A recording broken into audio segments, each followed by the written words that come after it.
So yung nagtitipid tayo, nagtinipid natin sa 1.8 million, useless. Ngayon, babalik na naman tayo, gagastos na naman tayo ng malaki. Papalitan natin yung mga support, papalitan. Parang nagtayo na naman tayo ng bagong tulay. Sir, Yeah.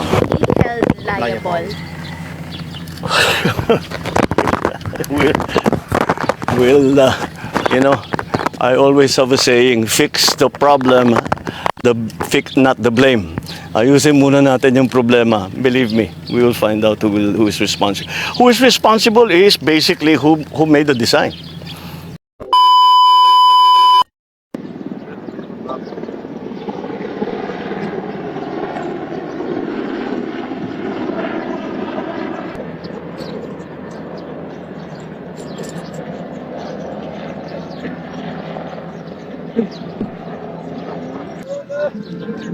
Hello, si Ate, kilala mo?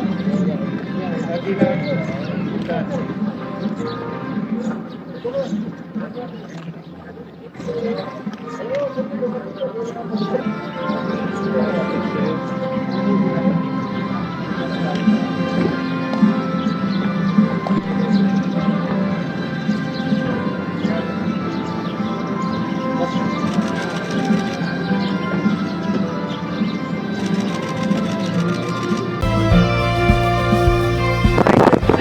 Good morning, sir.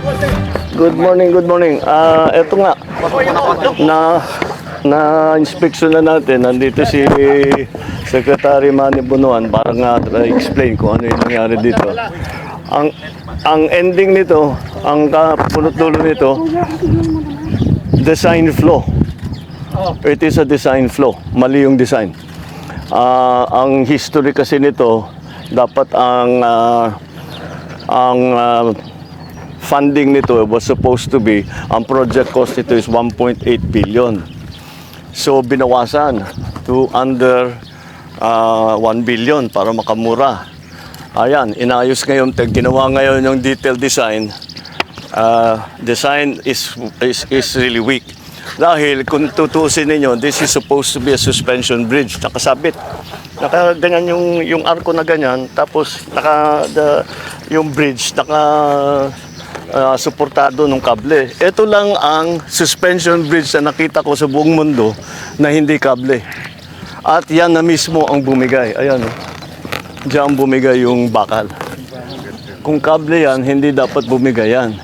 Tapos yung pag-anchor nung support, tignan niyo, doon lang sa baba. Dapat sa taas yan hanggang sa taas para hanggang sa taas para yung buong arc. Ito ang nagsusupport sa kanya. Yan yung bakal na nakikita niyo at saka yung semento. Yan lang ang nagsusupport doon sa buong tulay. So mahina talaga ang design dito. Hindi natin kailangan malaking nung una pa nga ang ginagawa ito kasi naging umabot 900 million natin yung original na budget. Umabot ng 1.2 dahil nag-refit. Bakit nag-refit? Nung nagko-construction pa lang may nakita na gumagalaw na mahina. Kaya kailangan balikan at refit. So the whole process is okay naman yung construction, yung contractor sinundan naman ang plano. By the book naman yung kanyang ginawa, up to specifications yung kanilang ginawa. Yun lang, yung specifications mali. So this is a design problem. Napos, this is a 44-ton bridge. Dapat 44 tons ang acceptable load. Yung dalawang truck na yan, yung naiwan yung isa, over 100 tons yan. Dalawa yan ang dumaan. Kaya, ayan ang nangyari. Hindi talaga kaya. Ito yata yung una Ito yung bumigay. Wala nang plate Ito. Baka na. And then, sumunod na lang. Ito yung una. Ito yung una. Tama. Kaya nakaganyan yan. Hindi dito. Dahil tama. Dito bumigay. Ganyan. Hinila lahat ito. So, wala. We have no choice. We have to go back. So, yung nagtitipid natin sa 1.8 million, useless. Ngayon, babalik na naman tayo, gagastos na naman tayo ng malaki. Papalitan natin yung mga support, parang nagtayo na naman tayo ng bagong tulay. Sir, Yeah. be held liable.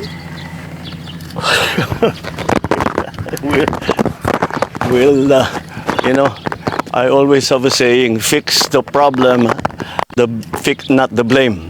Ayusin muna natin yung problema. Believe me, we will find out who is responsible. Who is responsible is basically who made the design. Because their design was poor. Look what happened. And then also, those trucks should never have been on the bridge. So, sino liable dyan? Province. Hindi national to national ano to. Yeah, we have to be more careful Yeah. about monitoring, Monitoring, yung mga partly. load. Kasi, kanya ng problema. Kung 44 tons ang sinasabi, sasakyan mo ng 200 plus tons, medyo hindi nakakapagtaka na ganito ang mangyayari. Alright, okay. Thank you. Thank you, sir. Thank you. Thank you. Ano nangyari? Volter.